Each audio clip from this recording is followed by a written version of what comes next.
नमस्कार मित्रों, पुनः हाजिर हैं आपके के लोकप्रिय चैनल ओम एस्ट्रो वास्तु।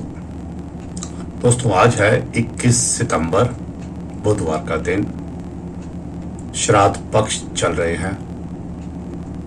जरूरी समझा मैंने ये एक वीडियो बनाना आपके लिए। आज है इंदिरा एकादशी का व्रत।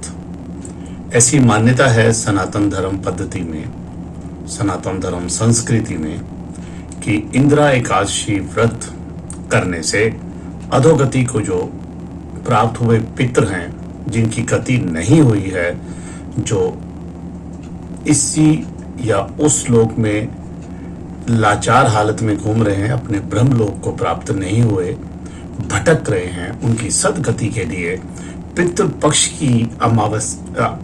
की एकादशी अगर आ जाती है, इंदिरा एकादशी, तो इस एकादशी में एकादशी का व्रत करने से उन पितरों का उद्धार होता है, उनको मोक्ष की प्राप्ति होती है, सदगति की प्राप्ति होती है। और अगर कोई व्रत नहीं कर सकता तो उनके लिए इंदिरा एकादशी व्रत की कथा ही अगर सुन ली तो काफ़ी पूर्णता मिलती है और यज्ञ के बराबर पुण्य मिलता है। और इस पुण्य से उनके पितरों को कष्ट अगर कोई है तो वो दूर होता है, उनके आशीर्वाद आपको मिलते हैं। तो आपको इंदिरा एकादशी व्रत की ये कथा सुनाने की कोशिश करता हूँ और उम्मीद करता हूँ कि आपके पितरों को सदगति प्राप्त होगी, उनका आशीर्वाद आपके परिवार को मिलेगा और उसके साथ ही आपके घर में किसी भी तरह का कोई भी दोष, पितृदोष वगैरह है तो वो दूर होगा। अश्विनी कृष्ण पक्ष की एकादशी को इंदिरा एकादशी के नाम से जाना जाता है। व्रत कथा बताते हैं आपको। पूर्व काल की बात है, सतयुग में इंद्रसेन नाम से एक विख्यात राजकुमार थे, जो बाद में महिष्मतिपुर के राजा होकर धर्म पूर्वक प्रजा का पालन करते थे। उनका यश दूर दूर तक फैल चुका था।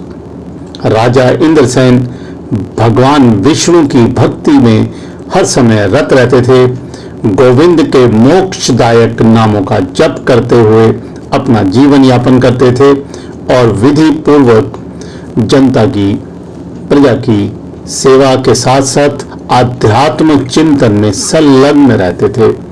एक दिन राजा राज्यसभा में बैठे हुए थे, तभी देखा कि देवर्षि नारद आकाश से उतरकर उनके राज्यसभा में पहुंचे। उन्हें आया देखकर राजा ने हाथ जोड़कर खड़े होकर विधि पूर्वक पूजन करके उन्हें आसन पर बिठाया। इसके बाद उन्होंने बोला, मुनि श्रेष्ठ, कृपया बताएं कि आपकी मेरे राज्य में आगमन का क्या कारण है, क्योंकि मैं आपके दर्शनों से अभिभूत हूँ और मेरी सभी यज्ञ प्रक्रियाएं सफल हो गई हैं और आपकी कृपा से मैं हर प्रकार से कुशल हूँ और प्रभु की कृपा के कारण जनता की अच्छी तरह सेवा कर रहा हूँ। नारद जी ने बोला, हे मुनि, हे राजन, मैं इंदिरा एकादशी व्रत की शुभ कारक विधि बतलाने आया हूँ। अश्विनी मास के कृष्ण पक्ष में 10वीं के दिन श्रद्धा पूर्वक प्रातःकाल स्नान करें, फिर मध्य काल में स्नान करके एकाग्रचित होकर एक समय भोजन करें, रात्रि में भूमि पर सोएं।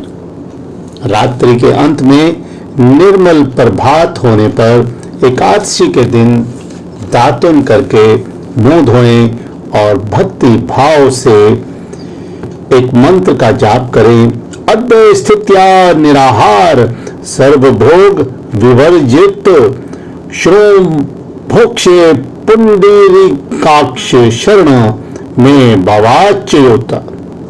इसका भावार्थ है, कमल नयन भगवान नारायण, आज मैं सब भोगों से अलग होकर निराहार रहकर कल भोजन करूंगा, इसलिए आप मुझे अपनी शरण में रखें। इस प्रकार नियम करके मध्य काल में पितरों की प्रसन्नता के लिए शालिग्राम शिला के सम्मुख विधि पूर्वक श्राद्ध करें और दक्षिणा से ब्राह्मणों का सत्कार करके उनके भोजन कराएं। पितरों को जो आपने अन्न दिया है उस पिंड को सुनकर गाय को खिलाएं। फिर धूप गंध से भगवान ऋषिकेश का पूजन करके रात्रि में उनके समीप बैठें और जागरण करें। सवेरा होने पर द्वादशी के दिन भक्ति पूर्वक श्री हरि की पूजा करें। उसके बाद ब्राह्मणों को भोजन कराकर भाई बंधु नाती पुत्र आदि के साथ स्वयं भोजन करें। इस विधि के करने से, एकादशी व्रत को करने से आपके जीवन में आलस्य समाप्त होगा। पितरों को भगवान वैष्णु के वैकुंठ धाम में जगह मिलेगी। राजा इंद्रसेन से ऐसा कहकर देव ऋषि नारद अंतर ध्यान हो गए। राजा ने उनकी बताई हुई विधि से अनंतपुर की रानियों के साथ और पुत्रों के साथ इस उत्तम व्रत का अनुष्ठान किया और व्रत पूर्ण होने पर आकाश से फूलों की वर्षा होने लगी। इंद्रसेन के पिता गरुड़ पर आरूढ़ होकर श्री विष्णु धाम को चले गए।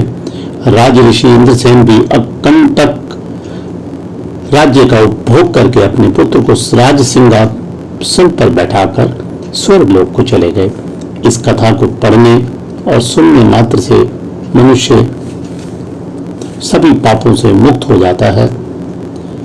आप पर भी इसी प्रकार प्रभु श्री हरि की हर प्रकार की अनुकंपा रहे, इसी अभिलाषा के साथ एक निवेदन, प्लीज चैनल को सब्सक्राइब करो। कोई विशेष जानकारी की आवश्यकता है तो मेरा व्हाट्सएप नंबर ऊपर आ रहा है, आप एक प्रश्न निःशुल्क उत्तर के लिए भेज सकते हैं। धन्यवाद।